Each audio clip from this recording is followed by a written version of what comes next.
Lesson DB Number 1. Database Introduction and its difference from a spreadsheet like Excel. A database is a computer system that stores and maintains a collection of data and allows its users to quickly and easily enter, manipulate, view, and analyze that data. Databases are such useful tools that you see them everywhere. Have you ever waited for a doctor's receptionist to enter your personal information into a computer or watched a store clerk use a computer to see if an item is in stock? If so, then you've seen a database in use. The easiest way to understand a database is to think of it as a collection of lists or directories. Think of one of the databases we mentioned above, the patient information database in a doctor's office. What lists would be in a database like this? To start, there would be a list of patient names. Then there would be a list of appointments, a list of each patient's medical history, a list of contact information, and so on. This is true for all databases, from the simplest to the most complex. For example, suppose you run a small, amateur bakery. You might decide to have a database containing information about the types of cookies you know how to make, as well as information about friends and acquaintances who might order these products. This is one of the simplest databases imaginable, and it consists of two lists, a list of types of cookies and a list of friends and acquaintances, or customers.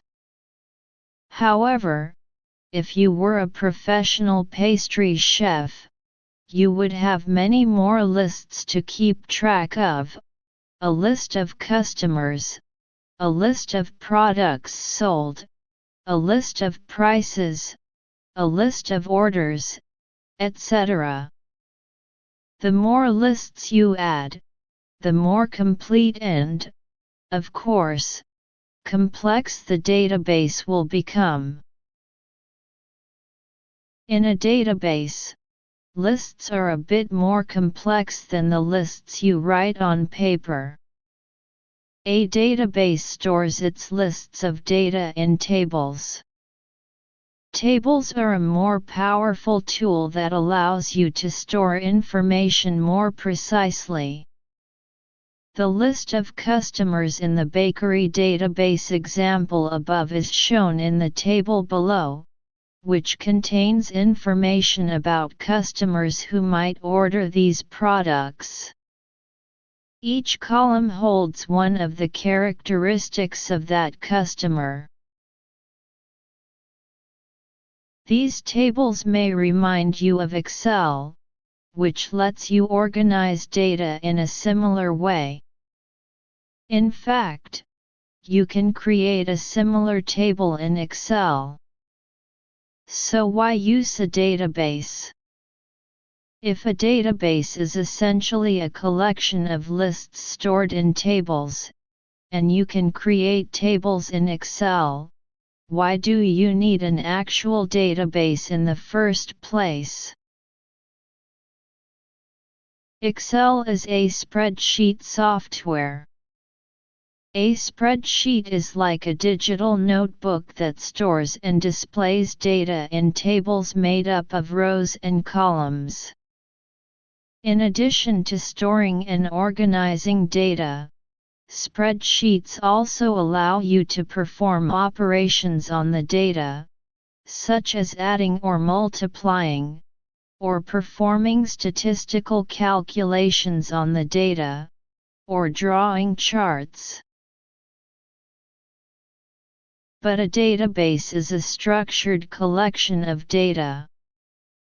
Structured means having structure. The key word here is structured.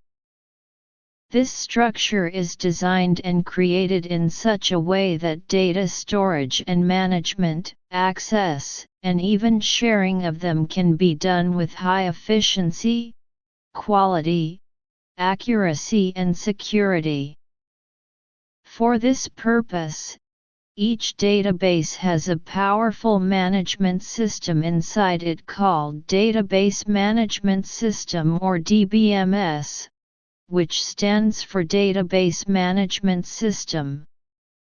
Such a powerful management system does not exist in a spreadsheet program like Excel.